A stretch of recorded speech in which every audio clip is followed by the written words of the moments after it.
Hey guys, I want to welcome you back to the Unmatched Performance blog, another week. This week I want to talk to you about lifting the baseball. We're not talking about pop flies, more so those line drives that shoot out over people's heads. You start thinking about it. The best way to add points to your batting average is hitting it over guys.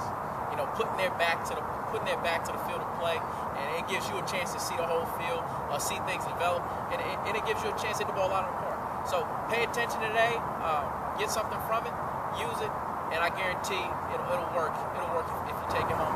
All right, so let's talk about lifting the baseball. First thing, we get my stance. One question I like to ask my athletes, pretty much when I talk about lifting the baseball, I ask them two things. One, I ask them to show me how would you hit a baseball, how would you swing at a baseball if you were literally trying to hit it right here, just in front of the plate, right on the ground. And usually the swing that I'll see is this right here. Boom. They'll try that because they're trying to hit the top of that baseball and they're trying to come down on it. And then I ask them to try to hit a pop fly right up over top of the catcher. And usually that swing will go something like this. All right. Now, when you look at it on film and you see the difference, it's a lot about body position. They're two opposite extremes of body position when you're trying to hit a ball right there in front of the plate and when you're trying to hit a ball up here over top of the catcher. So what I always say is you're not going to be a successful baseball player unless you run a 5.5, which nobody in baseball is running a 5.5, a 5.560. If you're hitting the ball right there, you're not going to be very successful, nor are you going to be very successful hitting the ball over top of the catcher. You're gonna be very mad walking back to that dugout every time after you pop out to the catcher. So what you want to do, you want to find that easy medium in between the two. Go back to that first position, hitting that ball into the ground right here. Boom. You want to pay attention to this chest. Chest is over top of that front leg, allowing that bat angle to come from out of the sky. Boom. Hit on top of the baseball. Going back to that other one. Trying to get under the baseball, getting the barrel to come up under the baseball and pop it up, that chest is all the way back. Well, just like we said, you're not going to be successful here, you're not going to be successful here. Find an easy medium. So where you want to get it, you really want to put it right in between. It's that boom. It's not all the way back here, leaning to hit the ball up here, and it's not all the way forward here, where that batting was going to come here. What the rule of thumb that I always use, if you're here, boom, you get that point of contact, all right, and you can lay a flat object down the torso and that front leg.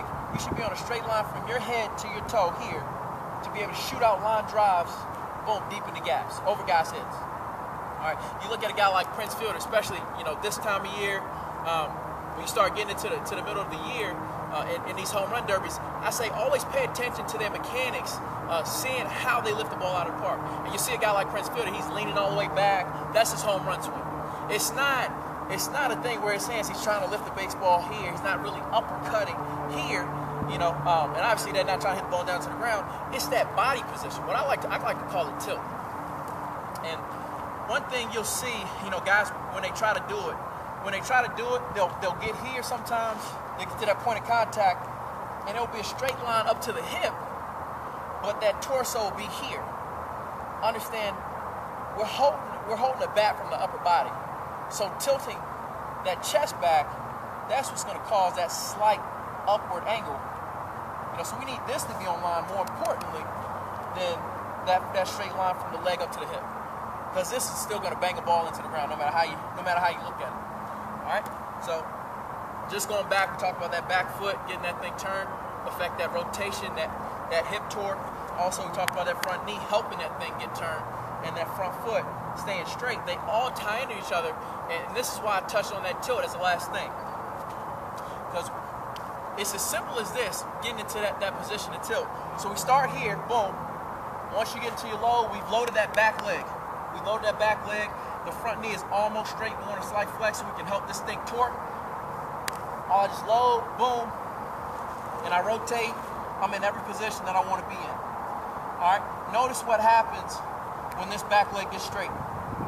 Boom, it pushes my chest over my front leg, exactly what we don't want to do. That's what's going to produce those ground balls. So make sure when you go into your load, you have to swing from your load. That's a mistake that a lot of young guys make. especially a lot of amateur athletes, they make this mistake.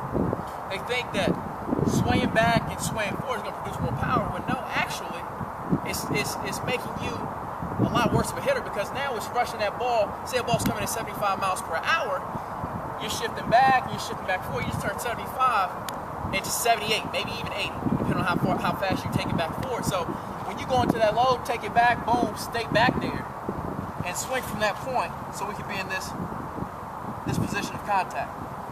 So don't take it back, boom, and then go forward, putting you over that front leg, take it back, boom, contact from there. Wait on the baseball, let it get to you. All right, so that's my tip of the day. Use that tilt, use that lean, make sure it's on a straight line from that head to the toe. Use it, abuse it, tell your coaches, tell your players. I think you're gonna see great results with it. This is Raphael with Unmatched Performance. Hope to see you guys again next week.